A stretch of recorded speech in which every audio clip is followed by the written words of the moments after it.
Hey everybody, this is Captain Kyle and I'm here with a Transformers knockoff review. Now this looks very legitimate. It is a reissue, but it's not an official Hasbro product, despite the fact that it has Hasbro written all over it. This is one of those Chinese reissues that are very good in quality, are very similar to the original, come in what looks like very similar or almost identical boxes, but it is not an official product. So I'm gonna go through this guy and we're gonna see if he can stand up the test of, I don't know, being a toy.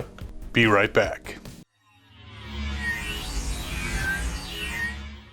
Now, I do have to admit, I did open this guy ahead of time, mainly to put on the stickers because I didn't want to go through putting on the stickers in front of you because it takes me a while and it would have been embarrassing. So I did open him already, but let me take this guy out. Now, it's interesting looking at the packaging. The packaging, again, looks very close to the original, if not identical. They might have actually just took the same patterns out. What's interesting is the character art on there shows the blue-eared version, and if you actually look at the pictures of the toy on it, it shows the blue-eared version. Now, some of you may not be aware, but there were actually two versions of Cyclonus way back in 1986. Some of them were called the blue-eared Cyclonus because he had parts on the side of his head that were blue instead of purple, and then there was the purple-eared one. Obviously, it was pure purple. This reissue is actually the purple-eared version. And I imagine that the original artwork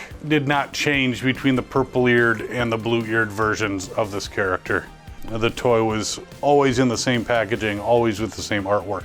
But looking at this jet, very cool version of the character. I mean, it's G1 through and through. It's very hard to tell the difference. I don't have my originals anymore because I had both the purple and the blue-eared, and now they are gone in someone else's collection. But from my recollection, this feels very much like the original.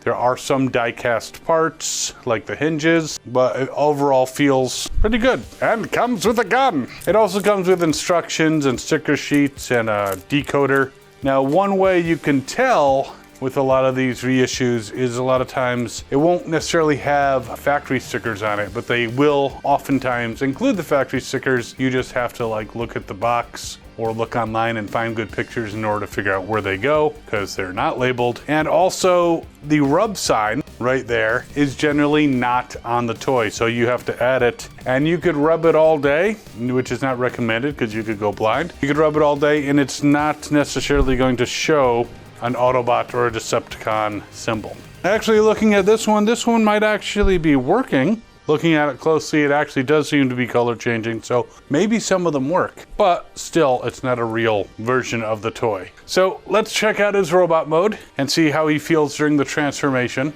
On occasion, I've gotten these reissues and they look very good, but there's some iffy qualities, but let's check him out. So here he is in all his G1 glory. Yeah, he's basically identical to the original G1. Looking at the sides, looking at the creases, looking at everything, it pretty much looks like what I recall of the original G1. Again, he's got the purple ears. These pieces are sometimes blue if you find one in the wild that was a G1. He does have the posability, a little bit of moving his gun from side to side, and he bends at the elbow and at the shoulder. And if you're lucky, you can pop his arm right off, but it pops right back on. This was like pre-ball joint, but no harm, no foul. Limited mobility with his arms, but there is some. Obviously, you can't turn his head. You can't do anything with his face in there. He can kick forward, can bend at the knee somewhat, not entirely. It's like a partial bend. So he's got some posability, but not a ton. He's G1, I mean replica, knockoff, but pretty much a lot of the G1 you can't do a lot with the actual posability. But he looks good. He's got the landing gear in the front there that goes with the landing gear on the top of his feet. So when he's in jet mode, so that comes out. So overall, he's a decent version of the character for the price. If you're gonna compare going to get a real G1 Cyclonus and it's not in the budget and you don't mind that arm occasionally popping off, then it's definitely worth getting, especially if you're mainly going to just display him. Even those of us who still do play with some Transformers probably don't play too much with the G1s. One, they're expensive, and two, they're not very posable. I paid $46.99, basically $47 for this reissue. That included shipping, and I have to say, for the price, certainly not bad. You might be able to find them a little cheaper with some vendors. I will put a link down in the description to a couple different places where you might be able to find this guy. But 47 bucks for a reissue that generally you're gonna just display, even though it'd be nice to have the blue-eared version, but you know, it is a cool replica. It is pretty much a reissue. You can leave it in the box and have people very confused and think that it's actually a real one, because the box is pristine, but it has all the like 1986 Hasbro copyright on there. I do have to say, I don't think it's very distinguishable from an original, other than the fact that it's very fresh and tight. Be careful when you're dealing with people who are selling you loose ones that look too good to be true. Make sure it's not actually a reissue. I am looking at the back of it where it has the stamp, and it does say Hasbro.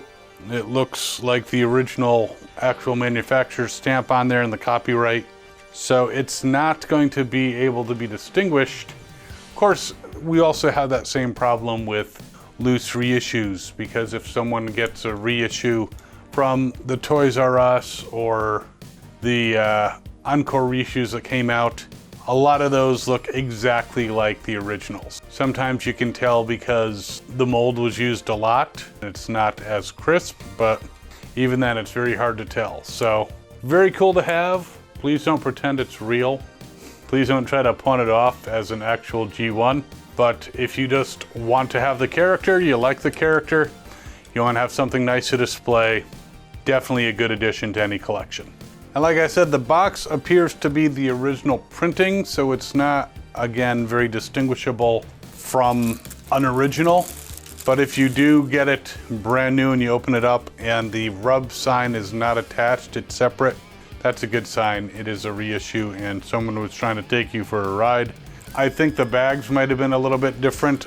It's a very thin plastic. I think they were a little thicker plastic back in the day, so I think they messed up on the bag. So if you get a very thin plastic bag that's kind of crinkly instead of rubbery, that's another good sign that it is a Chinese reissue, counterfeit, but again, good quality. The instructions themselves, you're not gonna really be able to tell. And if it's sealed in box, you're not gonna be able to say, oh, well, obviously the instructions were never opened, because they never would have been opened anyway.